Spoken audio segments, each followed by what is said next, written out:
It's Rhythm and Soul Radio. I am Marco Nobles. We have our virtual studio open, and we are joined in the virtual studio by Jessica Jolia. She is an artist, a songwriter, a singer. She is an MBA candidate. She has a lot of stuff going on, including a brand new EP that we're going to talk all about. Jessica, welcome. How are you? I'm doing well. How are you? I'm doing well. Glad we could have a conversation. You had sent out, I'm sure, to a number of stations around. You sent out some tracks from the EP, and I got to listen to a couple, and I was like, "Oh, this is really good," And obviously, not that I would have expected anything else, but we've never met before, so the fact that when you get music like that, it's sometimes it's a crapshoot, and your credentials are extensive, which explains why your music is really good.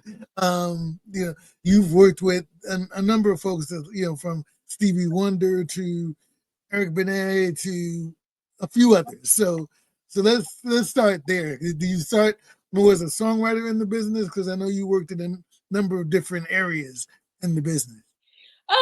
No, I would say that I started touring as a background singer. Mm, I moved to Southern California in, I think it was 2014.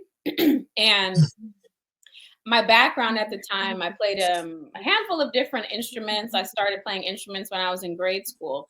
And then I'd been singing too, and I'd written one written and released one single at that point. And I always had aspirations of being a recording artist and being able to record songs that I'd written. But I was just kind of scratching the surface at the time that I moved to LA. So the first opportunities that came my way were singing background, whether it was for television appearances or festivals or full blown tours. So I started there, and then kind of just continued to build my relationships while doing that, so that I had more opportunities to write for others as well as myself. And then that kind of put me back on the path of, releasing my own music. right. So now you moved to LA in 2014. First of all, how are you? How are things that we've seen the fires that have been taking place in LA for like the last 2-3 weeks. So first of all, how are you amidst all of that? I'm good. I'm grateful. I actually have been in Northern California since I wrapped up touring in December. My immediate family is in Northern California, and I've been here since then. I was here for the holidays, and not been in the midst of any of the fires. I've certainly been there when that happened some years ago, and I know what it's like to have to evacuate your home and not know if you're coming back to anything. So my heart is definitely with everyone. I have lots of friends who have been affected in different capacities. I don't know anyone specifically who's lost everything, but definitely people who've lost some, and they know people who've unfortunately lost their homes. So it is a tough time, but people are resilient, and there are a lot of resources. Especially now, it seems like there are more and more people and entities that are being thoughtful and productive and uh, resourceful in that way, giving people the assistance that's very much needed. Absolutely. We certainly send our prayers to everyone affected uh, by this tragic situation. Um, as I was about to say, you moved to LA in 2014. Where are you from? I'm from Michigan originally. For people who are not from Michigan, it's easier to just say, "Oh yeah, well I'm from Detroit originally." I'm not. I'm from a town that's about 40, 45 minutes from Detroit. I was born in Mount Clemens, Michigan, and my family is in Mount Clemens. I do have some family in Detroit, New Haven, Pontiac, Lansing. They're kind of all over the place in Michigan. So that is where I'm from originally. Okay, and you started. You mentioned you started singing first. You had written your first song before you moved to LA. I did. Okay. So I moved from my family and I moved from Michigan to Sacramento when I was in grade school. And so I did all of my education in Sacramento and went away Hmm. to college. And then I came back to Sacramento and I was just like, I kind of feel like I've done the most that I can do here in terms of what my aspirations are, because at that point I had performed in a number of cover bands and I'd performed at all these different venues, doing, just that cover music, and I loved it, but I wanted to do more, and especially in terms of original material.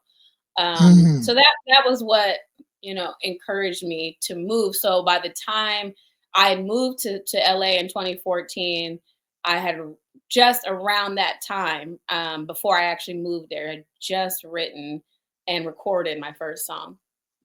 Got you, got you. And so the story is kind of like I'm gonna make it in LA. People say they're gonna go to LA to make it, or they're gonna go to New York to make it in music. So it was kind of like that. Well, I mean, there were a few different places I could go. I knew I could. I mean, Detroit's still great, in terms of music. Very, very talented people there, and a lot of my extended family is close by. So I knew I could go there. Definitely could have gone to New York. And there's other musical places in the country and abroad. I just had, at that point in time, I had peers who had moved there and were pursuing different avenues, on a more professional level. Not many had gone and picked up background singing and touring, but a lot were doing songwriting and music production. So Hmm. it was kind of just, people keep putting a bug in my ear, like, well, just come out, just come out and see if you like it. If you don't like it, you can always go home, or you could go, somewhere else. And so, I finally did reach a point where I was like, yeah, I just feel like I've exhausted uh, all of the outlets and resources in Sacramento. And Sacramento is like full of so many talented people. We just don't have access to the same things that people have access to in the larger Hmm. states.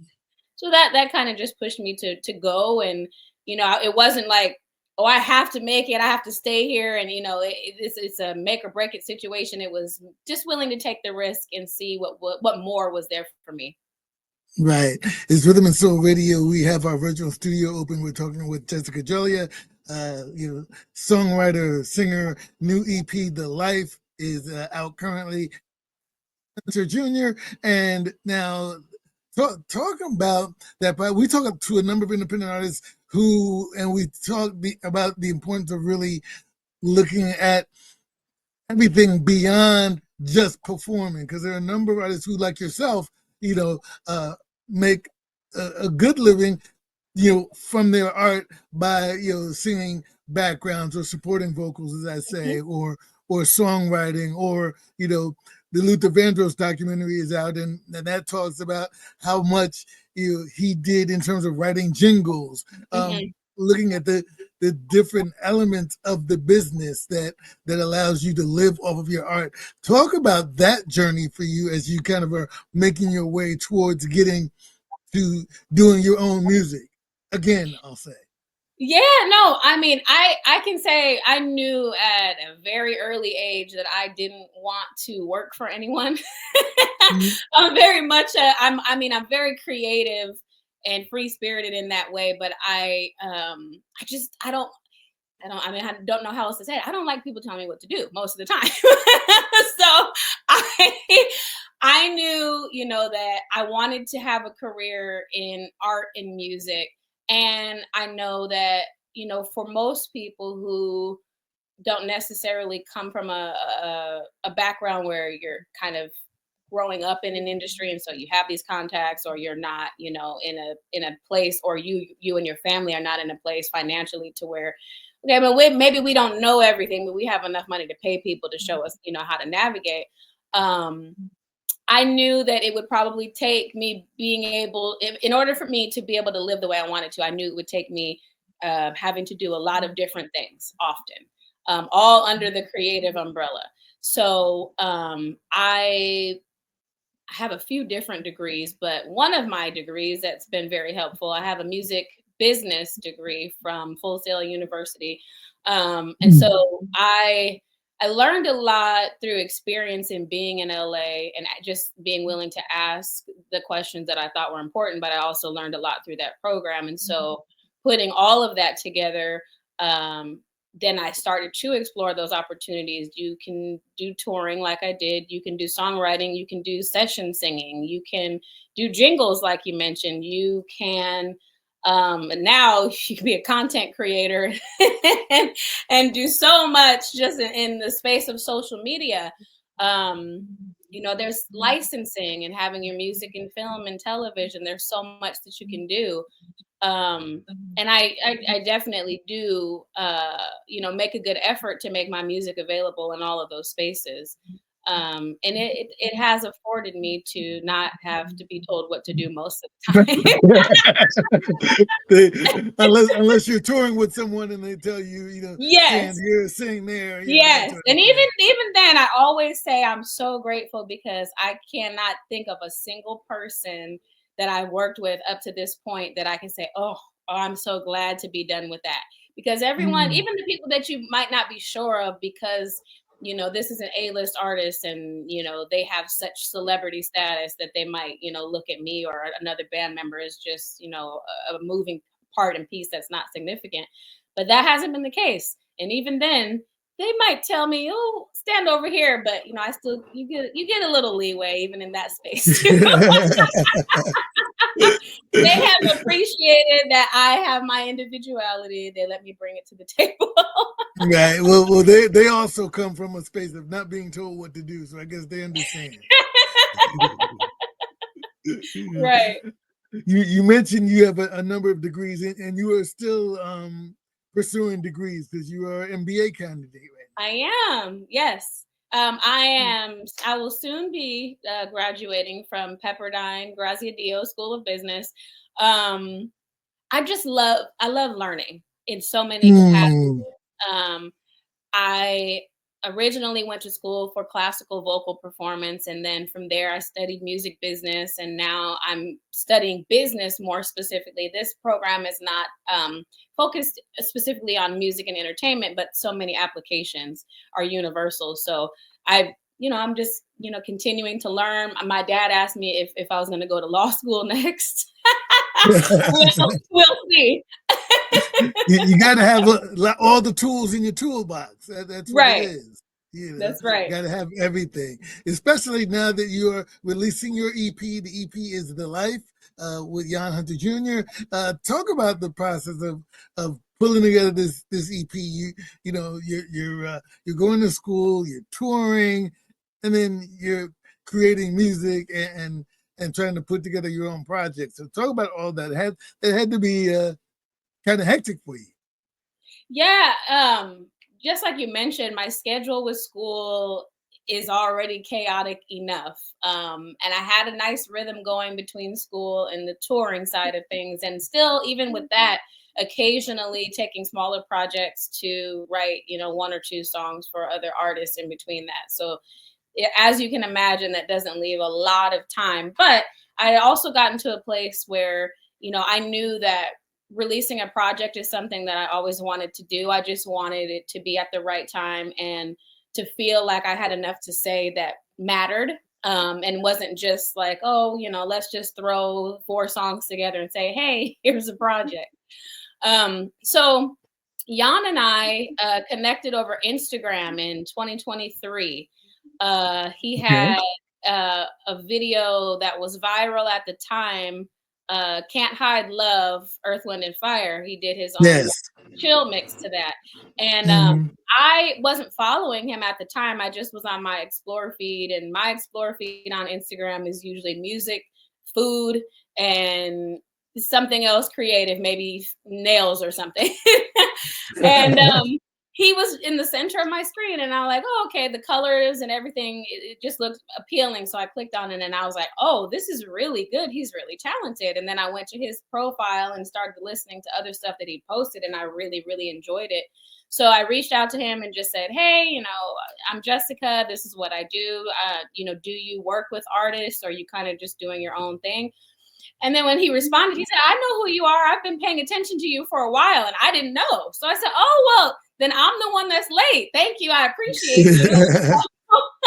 He sent me just one instrumental, and that instrumental became Ooh La La, Okay. which we released in November of 2024. Mm-hmm. And sorry, 2023. And I kind of just put it out because I hadn't released any music in a long time because of my schedule, but I was in that space where I wanted to start putting music out and reminding people, hey, I'm here and I still, am singing and writing original material. And it went viral on TikTok. I think even now it seems to get very popular around February. So now it's Mm-hmm. coming up on like 75 million views, which I didn't Mm-hmm. expect. I wanted to just do something and put it out because I felt good about it. And Yaahn and I had a great time collaborating, and we did that. But after that, I was kind of like, well, okay, let's see if we can do another single. And we put two more out and got really great responses. And so at that point, I said, I think it's time for me to put a project together. I'll have to get 2 or 3 more songs recorded, and we'll put everything together. And I just kind of gave myself a deadline. Like you keep saying you want to do a project, and it keeps getting pushed off. And I just committed to it finally. So it was difficult. There Right. were many nights where I couldn't even start, writing and recording until 1 and 2 o'clock in the morning. But that was the time that I had available, and I knew, it was going to help me to achieve a goal that I've had for a really long time. So, um, Mm-hmm. Mm-hmm. believe it or not, Yaahn and I still have never met in person. Oh, wow. We just collaborate, on FaceTime and over the phone, and toss our ideas back and forth and deliver the music. Wow. And the EP again is called The Life. And there's 6 songs on the EP that you Yes. settled on the 6. Okay. And Ooh La La was the first single. It's obviously the first song I heard as well. In what you sent me, because I was able to hear, I think, half of the EP, and it's all awesome. You have a collaboration with Kevin Ross on the EP. So how did that come about? I actually just found out the whole backstory the other day. Oh, But really? yeah, so Yaahn and I had done 5 songs, and he was like, I think this is a solid body of work. Um, we could put it out now. And then I said, no, I think I want to do one more. And I also wanted to include a song that in some way recognized and tributed my grandmother, because she passed away some time ago, but she was like my biggest supporter in music, and she came from a musical family. And so I hadn't done that on any of those songs, and it being my first project, it was important to me. So he sent an instrumental that became Mink Coat, which is the original version is on the EP. And then after it came out, I was like, this is so good, we should do like a remix. And he said, okay, I know exactly who to reach out to. And it was Kevin Ross. And Kevin Ross did his verse and sent it back right away. We loved it. It was just great. Now, what I didn't know is the reason that Yaahn decided to send it to Kevin was because he had originally sent the instrumental to Kevin, but Kevin passed on it. Oh, wow. And so Yaahn said, I don't know if he forgot about it or if it just wasn't, the style or mood that he was going for at the time. But when I sent him Mink Coat, he loved it. And I said, oh, well, sometimes that's how it works. You pass it, passes it back. he had to hear a voice on it, I guess, or your voice on it, and said, I have to be a part of this. And he did such a great job. He's a super talent in terms of his writing and his vocals and his performance ability. He's great. But I just love what he did with that song in particular. It complemented the music so well. Right. So and that's the only collaboration you have on the album. It's pretty just Kevin Ross. Otherwise, it's you and Yaahn, correct? Correct. Right. So you put together this, and I keep saying album as opposed to EP. So EP. So this whole EP you put together, with Yaahn and the collaboration with Kevin Ross, and you haven't met anybody. You haven't met anybody in person. Nope. It's amazing where we are in the world now in this digital space where we can kind of have these interactions and never have to truly meet, at least initially. Right.